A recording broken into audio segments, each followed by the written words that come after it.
La ville sainte de Boukhara en Ouzbékistan.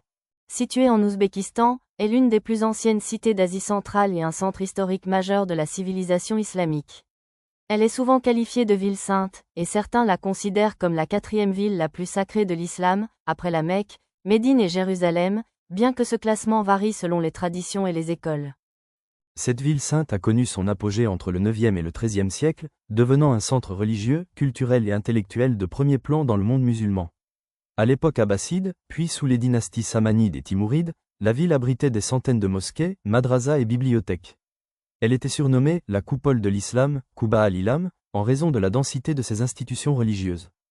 Boukhara est indissociable du nom de l'imam al-Bukhari, 810 à 870, l'un des plus grands savants du hadith dans l'histoire de l'islam.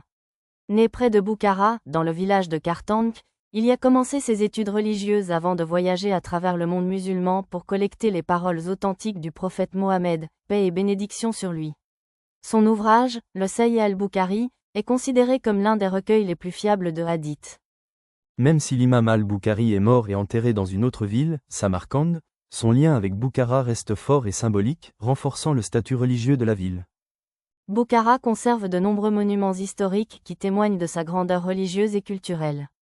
Parmi les plus célèbres, la mosquée Kallan et le minaret Kallan, impressionnants par leur taille et leur beauté.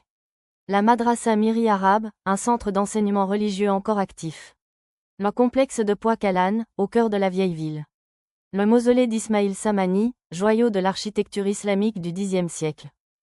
Inscrite au patrimoine mondial de l'UNESCO, la vieille ville de Boukhara est aujourd'hui un centre touristique et spirituel. Elle reste un lieu de pèlerinage pour de nombreux musulmans, surtout en Asie centrale, où elle occupe une place de cœur et de foi.